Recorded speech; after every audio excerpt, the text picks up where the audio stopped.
பேரவைத் தலைவர், நான் உங்க அனுமதியோடு தான் பேச முடியும், எனக்கு தெரியும். 4 மாநில கோரிக்கை பேச சொல்லியிருக்கீங்க. இந்த சப்ஜெக்டுக்குள்ள வந்துட்டீங்கன்னா இன்னும் சுவையான மாண்புமிகு பேரவைத் தலைவர், அமெரிக்க அதிபராக இருந்த ஜான் கென்னடி சொன்னார், என் நாடு பொருளாதார வளர்ச்சி பற்றி இருப்பதற்கு எதுவென்றால் நெடுஞ்சாலையின் பங்கு அதிகம் என்று சொன்னான் ஜான் கென்னடி. சாலைகள் தான் மக்களுடைய வாழ்க்கை தரத்தையும் நாட்டின் பொருளாதாரத்தையும் உயர்த்த ஆதாரமாக திகழ்கிறது. இன்று இந்தியாவிலே தமிழ்நாடு 2வது பெரிய பொருளாதார வளர்ச்சி பெற்றிருக்க என்று சொன்னால் நெடுஞ்சாலைத்துறையுடைய பங்கு என்பது அதிகம்.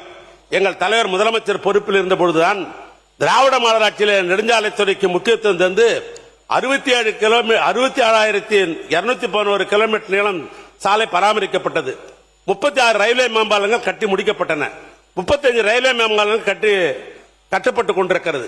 விபத்தை குறைப்பதற்காக 2638 இடங்களும், பிளாக் ஸ்பாட் 415 இடங்களும் கண்டறியப்பட்டு மேம்படுத்தப்பட்டன. 18/11/2002 சாலை விபத்துகளை ஏற்படுத்த உயிர் சேதத்தை குறைப்பதற்கு இன்னுயிர் காப்போம் நம்மை காப்போம் நாக்கும் திட்டத்தை கொண்டு வந்தோம். கிராம பகுதியில் அதிகமான தரைப்பாலங்களை, அதாவது குறிப்பாக 1166 தரைப்பாலங்களை உயர்மட்ட பாலமாக ஆக்கினோம். கோவையில் 1791 மதிப்பீட்டில் 10.5 கிலோமீட்டர் நீளத்திற்கு உயர்மட்ட பாலம் அமைத்து விஞ்ஞானி ஜிடி நாயுடைய பெயரை குறிச்சிட்டிருக்கிறோம். மதுரை சிவகங்கை மாவட்டங்களை இணைக்கும் 1.33 கிலோமீட்டர் மேம்பாலம் கட்டுவதற்கு அதற்கு வீரமங்கை வேலுநாச்சியாருடைய பெயர் சூட்டப்பட்டிருக்கிறது. அதோடு மட்டுமல்ல, குமரியில ஐயன் திருவள்ளுவர் சிலையும் விவேகானந்த சிலையும் இல்லத்தையும் இணைக்கிற கடல் நடுவே அதிக கண்ணாடி அறை பாலம் கட்டப்பட்டு 30/12/2002 அன்றைய முதலமைச்சர் அவர்களால் திறந்து வைக்கப்பட்டது என்பதை இந்த நேரத்தில் நான் பெருமையோடு தெரிவித்துக் கொள்ள நான் விரும்புகிறேன். அதே நேரத்தில் நம்முடைய நிர்வாக சீர்திருத்தம் என்ற பெயரில் ஒன்றிய அரசுக்கு இணையாக மாநில நெடுஞ்சாலை ஆணையம் ஒன்று 7/3/2002 ஆளுநர் ஒப்புதலுடன் சட்டப்படி இதே மாவட்டத்தில் சட்டத்தை நிறைவேற்றி துவக்கப்பட்டது. சென்னை, கோவை, மதுரை, திருச்சி ஆகிய 4 புதிய மண்டலம் உருவாக்கப்பட்டது. தரமான சாலைகளை அமைப்ப 10 தரக்கட்டுப்பாடு கோட்ட பொறியாளர் குழு அமைக்கப்பட்டது.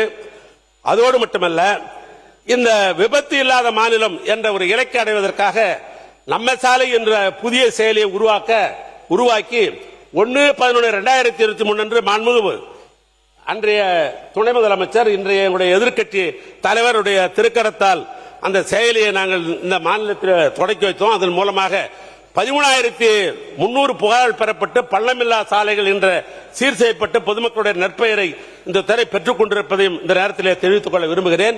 நெடுஞ்சாலைத்துறை பொறுத்தவரைக்கும் 2002 முதலாக இன்டர்னல் ஆடிட் என்ற ஒரு முறையை கொண்டு வந்தோம். ஏன்னா அது ஒரு ஆண்டு பூரா என்ன நடக்குது, என்ன டெண்டர் நடக்குது, என்ன சமாச்சாரம் தெரியாதுன்ற நிலைமை இருந்தது ஒரு காலத்தில். ஏன்னா எம்புக்கெல்லாம் எடுத்து கட்டி போட்டுருவாங்க, நாமளே தேடி பார்த்தா கூட கிடைக்காது. அப்படிப்பட்ட நிலையிலே அந்த ஆட்சி பொறுப்பேற்ற உடனேயே இன்டர்னல் ஆடிட் என்ற முறையை கொண்டு வந்து ஆண்டுக்கு ஒரு முறை டிவிஷனல் லெவலில் போய் இதெல்லாம் ஆடிட் பண்ணி அது அரசாங்கத்திற்கு கொண்டு வந்து கொடுக்க வேண்டும் என்ற அடிப்படையில் அது போன்ற பணிகளை நாங்கள் செஞ்சோம். 2021 வரையில் இந்த துறையில் 1074 பேர் தான் ஒப்பந்தாரர்கள் இருந்தார்கள். ஏன்னா போட்டியை அதிகமாக உருவாக்க வேண்டும் என்ற அந்த அடிப்படையில் புதியதாக 2020 ஆண்டு வரை புதியதாக இந்த ஆட்சி பொறுப்பேற்று 1255 புதிய ஒப்பந்தாரர்களை பதிவு செய்யப்பட்டு ஒப்பந்த பணிகளுடைய விதிகளுக்கு உட்பட்டு சாலைகள் எல்லாம் அமைக்கும் பணிகளில் ஈடுபட்டது என்பது வரலாறு.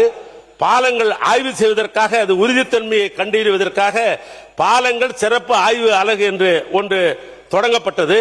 22 மாவட்டங்களில் என்னுடைய தலைமையில் கல்வித்துறை, மக்கள் நல்வாழ்வுத்துறை, நெடுஞ்சாலைத்துறை, காவல்துறை இந்த துறைகள்லாம் வைத்து விழிப்புணர்வை உருவாவதற்காக ஏற்பாடு செஞ்சோம். கும்பகோணம், அறந்தாங்கி, கோவில்பட்டு 3 புதிய கோட்டங்களை துவக்கப்பட்டது. அதோடு மட்டுமல்ல, இன்றைக்கு அண்ணா சாலை என்று சொல்லப்படுகிற தேனாம்பேட்டை முதல் சைதாப்பேட்டை வரை 3.2 கிலோமீட்டர் தூரத்திற்கு 621 கோடி மதிப்பீட்டில் 4 வழி உயர்மட்ட பாலம் கட்டப்படுகிறது. இது உலகத்திலேயே மெட்ரோ ரயில் இருக்கிறது பார், இந்த மெட்ரோ சுரங்கப்பாதைக்கு கீழே போகிற போது மேல பாலம் போறது உலகத்தில் வேற எங்கேயுமே இல்லை. இந்த டிசைனை யாருன்னு கேட்டீங்கன்னா இந்த தமிழ்நாடுடைய நெடுஞ்சாலைத்துறையுடைய பொறியாளர்கள். ஏன்னா நம்ம பொறியாளர் எப்படி திறமையானது நாட்டுக்கு தெரியணும். நம்முடைய தமிழ்நாடு நெடுஞ்சாலைத்துறையை சேர்ந்த பொறியாளர்கள் நம்முடைய சென்னையில் இருக்கிற ஐஐடி சென்னை, அதோடு மட்டுமல்ல அதற்கு இன்னொன்று மாண்புமிகு உறுப்பினர் நீங்கள் அமைச்சராக இருந்தபோது மானிய கோரிக்கைகளுக்கு என்ன பதில் சொல்லணும் அப்படி அதே நினைவோடு வந்து நீங்கள் செய்த சாதனைகள் எல்லாம் அரசினுடைய அமைச்சரை போல விளக்கி கொண்டிருக்கின்றீர்கள். இப்போது இருக்கிற மானிய கோரிக்கையின் மீது உங்கள் கருத்துக்களை நீங்கள் விரைவாக சொல்லும்படி நான் கேட்டுக்கொள்கிறேன். சொல்லி அதை முடிச்சிடுறேன். நம்ம பெருமை நம்ம பேசி ஆகணுமே. நம்ம இன்ஜினியர்களை பற்றி தான் சொல்றேன். நம்ம இன்ஜினியர் தான் அங்க, அந்த இன்ஜினியர் தான் இங்க. சென்னை ஐஐடி, நிப்பான் கோய் என்கிற 3 நிறுவனம் ஒன்றாக இணைந்து தான் அந்த டிசைனை செஞ்சாங்க. அதுக்கு இன்னைக்கு என்ன நம்ம பெருமைன்னா, ஜப்பான் டோக்கியோ மெரைன் என்கிற நிறுவனம் சர்வதேச விருதை நமக்கு கொடுத்திருக்கிறது. அதான் இதுல இருக்கிற ஒரு சிறப்பு. அந்த அளவுக்கு அது சிறப்பாக செய்திருக்கிறோம். பொதுவாக மாண்புமிகு பேரவைத் தலைவர் அவர்களே,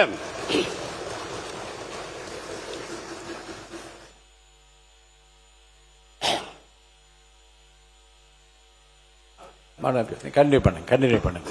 மாண்புமிகு பேரவைத் தலைவர்களே, அரசு ஒப்பந்தங்கள் மதிப்பீடு என்பது முக்கியமானது. அரசு ஒப்பந்தங்களே மதிப்பீடு என்பது முக்கியமானது. மதிப்பீட்டின் அடிப்படையில் தான் ஒப்பந்தங்கள் கோரப்படுகிறது. மதிப்பீடுகள் தயார் செய்ய அடிப்படையாக SOR, அதாவது ஷெட்யூல் ஆஃப் ரேட், அதன் தான் பயன்படுத்த வேண்டும். இதற்கான அரசு ஆணை என்பது 25/4/1947 அப்பதான் முத ஆரம்பிக்கிறாங்க இந்த ஷெட்யூல் ஆஃப் ரேட் என்கிறது. 17/11/1990 இரண்டாவது ஆணை, மூன்றாவது ஆணை 14/3/2004 மூன்றாவது ஆணை. ஆக தமிழ்நாட்டில் 3 இந்த ஷெட்யூல் ஆஃப் ரேட் என்கிற ஆணை போடப்பட்டிருக்கிறது. இதுதான் இந்த ஷெட்யூல் ஆஃப் ரேட் என்கிற இந்த ஆணைகள் சம்பந்தப்பட்டதான் இந்த 3 வேல்யூம். 1, 2, 3 இந்த வேல்யூம் தான் ஷெட்யூல் ஆஃப் ரேட் என்கிற இந்த வேல்யூம். இந்த வேல்யூ வைத்துக் கொண்டுதான் யாராக இருந்தாலும் ஒரு துறையில இதன் மூலமாக நம்ம செய்ய முடியும். இந்த ஆணைய தயாரிக்கும் குழுவில் நிதித்துறையினுடைய செயலாளர் அல்லது அவரால் நியமிக்கப்படுகிற IAS அதிகாரி, அதோடு மட்டுமல்ல பொதுப்பணித்துறை, நெடுஞ்சாலைத்துறை, நீர்வளத்துறை, தமிழ்நாடு நகர்ப்புறத்துறை, தமிழ்நாடு குடிநீர் வடிகால் வாரியம், வீட்டு வசதித்துறை, வனத்துறை, காவலர் வீட்டு வசதி கழகம், தோட்டக்கலைத்துறை, தமிழ்நாடு நுகர்வோர் வாணிபக் கழகம் ஆகிய துறைகளுடைய தலைமை பொறியாளர்கள் அல்லது அவர்களால் நியமிக்கப்படுகிற பிரதிநிதிகள் தான் இந்த SRO என்பதை தயாரிக்கிற குழுவாக இருந்து இதை தயாரிக்கிறார்கள். இதை தயாரித்து பெறும்போது எல்லா டிபார்ட்மெண்ட்டுக்கும் இது போகும். போன அந்த அடிப்படையில் தான் திட்டங்களை மதிப்பீடு செய்வார்கள். இதற்கு எப்படி ரேட் ஆஃப் அந்த கால்குலேஷன் பண்றாங்கன்னா, மத்திய அரசாங்கத்தினுடைய எஃகு உற்பத்தியினுடைய நிறுவனத்தினுடைய ஸ்டீல் விலை, நம்முடைய தமிழ்நாடு சிமெண்ட் கழகத்தினுடைய சிமெண்டினுடைய விலை, தொழிலாளர் நலத்துறை சார்பாக நிர்ணயிக்கப்படும் ஊதிய விகிதங்கள், ஆள் கூலி, அதோடு மட்டுமல்ல ஷெட்யூல் ஆஃப் ரேட் என்பது மணல் இவைகள் எல்லாம் எங்கெங்கெல்லாம் இருக்கிறதோ என்சான் இருக்கிறதோ அவர் பில் எல்லாம் வாங்கி சம்மரி பண்ணி இந்த கூட்டம் தான் முதலாக இந்த SRO என்கிற ஷெட்யூல் ஆஃப் ரேட் என்பதை தயார் செய்து அதை பொதுப்பணித்துறையின் சார்பாக வெளியிடுகிறார்கள். அந்த துறையினுடைய செயலரை வைத்து வெளியிடுகிற பொழுது அதுதான் எல்லா துறைக்கும் போய் இந்த எஸ்டிமேட் எல்லாம் தயார் செய்கிறார்கள். இதை நான் இதற்கு சொல்வதற்கு என்ன காரணம் என்று சொன்னால், மாண்புமிகு முதலமைச்சர் அவர்கள் அன்றைக்கு தன்னுடைய பதிலுரையிலே பேசுகிற பொழுது நாங்கள் எல்லாம் கேட்டுக்கொண்டுதான் இருந்தோம். முதலாக முதலமைச்சர் வந்திருக்கிறாரு, உரையை நாம் முழுமையும் கேட்க வேண்டும் என்ற அடிப்படையில் தான் நாங்கள் அந்த உரையெல்லாம் கேட்டுக்கொண்டிருந்தோம். திடீரென்று பேசிய நம்முடைய முதலமைச்சர் அவர்கள் திடீர் என்ன சொன்னார் என்று சொன்னால், அந்த பேசிய முழு பேச்சு வச்சிருக்கிறேன், இருந்தாலும் அதை சுருக்கமாக நான் சொல்லுகிறேன். அன்றைக்கு முதலமைச்சர் அளித்த பதில் உரையில டெண்டர்களை முறைப்படுத்த தெரிந்த அளவுக்கு அதனுடைய டெண்டரை ரேட்டை உயர்த்தி ஊழல் செய்ய தெரியாது என்று வார்த்தை சொன்னார். ஊழல் என்பதை தயவுசெய்து நீங்களே எடுத்துருங்க, இப்ப எடுத்துருங்க. அவர் சொன்ன வார்த்தை தான் கோட் பண்றேன், அது நீங்களே எடுத்துடலாம்.